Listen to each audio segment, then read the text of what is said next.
Et salut tout le monde, j'espère que vous allez bien, on se retrouve pour une nouvelle review. Aujourd'hui j'ai reçu le Iqnix EV63 comme vous pouvez voir juste ici, que la marque m'a envoyé directement, alors encore merci à eux, mais de toute façon je vous en reparlerai plus tard. Comme d'habitude, on commence par l'unboxing. Honnêtement pour l'unboxing j'étais assez surpris au niveau du design, je le trouvais vraiment très stylé. Par contre je trouve ça dommage qu'il n'ait pas de DA approfondie. Selon moi avoir une DA, ça permet d'avoir une image de marque et de retenir donc plus facilement cette marque. Et je trouvais ça vraiment dommage que comparé à leurs anciens designs, ça se ressemblait pas trop. D'ailleurs en parlant de leurs anciens produits, dans le EZ63, il y avait une mallette contenant le clavier, tandis que dans la boîte du EV63, elle n'y est pas. Honnêtement, je suis un peu déçu parce que je voulais vraiment en avoir une. Je trouvais ça vraiment très stylé. Mis à part ça, il y a un très bon agencement en ce qui concerne le câble, le keycap spooler, etc.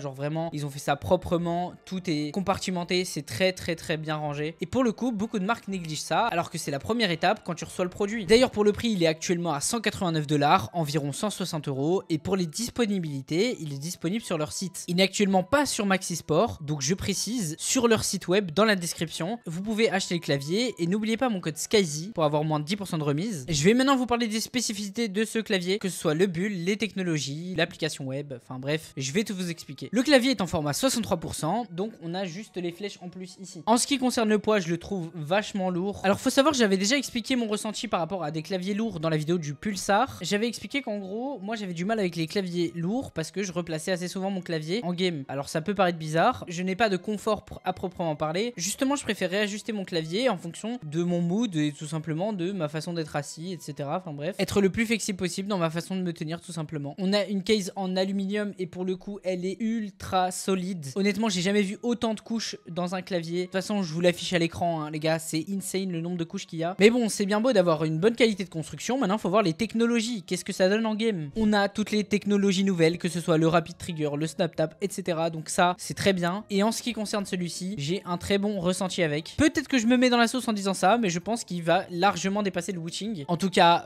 pour bientôt. Et personnellement, j'ai l'impression que Wutching ne porte plus trop d'intérêt en ce qui concerne leur clavier et je trouve ça dommage. Ils avaient fait forte impression envers la communauté de périphériques, tout simplement parce que c'était les premiers à avoir des claviers magnétiques. Et j'ai l'impression qu'ils sont un peu basés sur leurs acquis et donc maintenant, ils veulent plus trop s'améliorer entre guillemets. En tout cas, je vois pas trop de nouveautés. Là, j'ai vu le Wutching V2. Il n'y a pas énormément de choses qui changent honnêtement. Je sais pas si on peut faire mieux que ce qu'ils ont déjà fait. Enfin bref, je trouve ça un peu dommage qu'ils se désintéressent alors qu'ils étaient vraiment bien lancés. Malgré tout ça, je reste sur mes positions. Le clavier pour moi est trop lourd. J'imagine tout simplement les joueurs qui vont en LAN, etc. C'est pas forcément agréable d'avoir un clavier ultra lourd dans son sac. Après, en étant totalement honnête, si le poids ne me dérangerait pas, je serais vraiment d'accord par rapport à celui-là parce que du coup, ça ne te gêne pas dans ton gameplay. Le clavier ne bouge pas, t'es sûr qu'il y aura aucun saccadement, bref. Mais du coup, là, je parle in-game, mais pour du Valorant, qu'est-ce que ça donne? Je trouve que pour du Valorant, ça fait vraiment l'affaire. Comme je l'ai dit précédemment, selon moi, il va dépasser Wutching en termes de performance. Et en parlant des performances, on a une application web qui est ultra détaillée. Honnêtement, tout est complet. On a moyen de changer tous les paramètres. Les technologies nouvelles sont vraiment efficaces. Et pour moi, c'est sur ce chemin que Pulsar devrait s'avancer afin d'améliorer leur PCMK. Peut-être un PCMK 4, 5, 6, on sait pas. Honnêtement, ce clavier, il faut en prendre des notes. Maintenant, si je devais faire un choix entre tous les claviers que j'ai pu tester, j'hésiterais fortement entre le Wutching et le Iqnix. Et le seul point qui va faire la différence, ça va être mes goûts perso, que ce soit la couleur ou comme je l'ai dit, le poids, donc en l'occurrence le Wutching. Et bref, tous ces petits aspects là. Pour mon avis perso, j'ai un très bon feeling avec ce clavier. Encore une fois, le seul problème, c'est le poids. Mis à part ça, les keycaps sont bons, j'ai un bon ressenti avec, c'est du PBT comme d'habitude. Mais bref, honnêtement, ce clavier, on va dire, je vais le définir de smooth, voilà. Malgré son poids, les touches s'activent correctement, on a un très bon ressenti. Et elles ne sont pas trop lourdes, parce que oui, moi, c'est un point. Si les keycaps sont trop lourds, je trouve vraiment pas ça pratique. En conclusion, c'est un très bon clavier pour du Valorant. Il se rapproche énormément du Wutching en termes de perf, et ça ne me choquerait pas s'il les dépasse un jour. Encore une fois, je précise, merci à Iqnix pour l'envoi. Vous avez toujours le code SKYZ pour moins 10% de remise sur leur boutique, le lien est dans la description. Et je vous remercie vous, oui, parce que je le répète à chaque fois, c'est grâce à vous si je peux faire ce genre de review. Alors n'hésite pas à liker et à t'abonner, ça aide énormément. Bref, c'est déjà la fin de cette review, n'hésite pas à me donner ton avis dans les commentaires. C'était SkyZileo et on se retrouve pour une prochaine vidéo.